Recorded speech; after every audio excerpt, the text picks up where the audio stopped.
India vs Australia test match இன்னைக்கு 3வது நாள் நடந்தது. இதில் இந்தியன் டீம் சூப்பராகவே பேட்டிங் பண்ணியிருந்தாங்க. 532 ரன் லீடில் வச்சு ஆஸ்திரேலியாவுக்கு கொடுத்துருந்தாங்க. அதில் ஜெய்ஸ்வால் 161 ரன்ஸும் விராட் கோலி 100 ரன்ஸும் அடிச்சிருந்தாங்க. அதுக்கப்புறமா செகண்ட் இன்னிங்ஸில் ஆஸ்திரேலியா 12 ரன்னுக்கு 3 விக்கெட்டு விட்டுருந்தாங்க. இதில் பும்ரா 2 விக்கெட்டும் சிராஜ் 1 விக்கெட்டும் எடுத்திருந்தாரு. இப்போ IPL 2025 மெகா ஆக்ஷன் போயிட்டு இருக்கு. அதில் கீ பிளேயர்ஸ் யார் யார் சோல்டு இருக்காங்கன்றதை தான் பார்க்க போகிறோம்.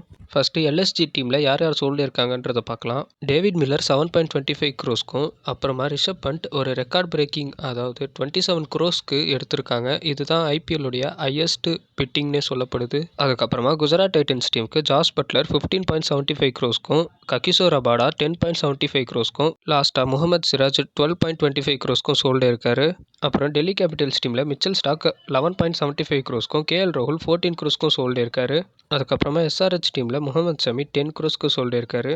அதுக்கப்புறமா பஞ்சாப் கிங்ஸ் டீமில் Shreyas Iyer 26.75 crores Arshdeep Singh 18 crores Chahal 18 crores sold இருக்காங்க. அதுக்கப்புறமா சென்னை சூப்பர் கிங்ஸ் ஒரு சூப்பரான பை பண்ணியிருக்காங்க. என்னன்னா ராகுல் Tripathi 3.40 crores Devon Conway 6.25 crores Rachin Ravindra 4 crores அதுக்கப்புறமா நம்ம ரவிச்சந்திரன் அஸ்வின் திரும்பியும் CSK டீமில் வராரு. எவ்வளோக்குன்னா 9.75 crores. இப்போதைக்கு இந்த பிளேயர்ஸ் தான் சோல்டு இருக்காங்க. இன்னும் ஆக்ஷன் போயிட்டு தான் இருக்குது. இதுக்கப்புறம் நிறைய பிளேயர்ஸ் சோல்டு வரதெல்லாம் தனியாக வீடியோ எடுத்து போடுறேன். ஓகேங்களா? இந்த மாதிரி இன்ட்ரெஸ்டிங்கான கிரிக்கெட் அப்டேட்ஸை உடனே தெரிஞ்சுக்க நம்ம சேனலை சப்ஸ்கிரைப் பண்ணிக்கோங்க.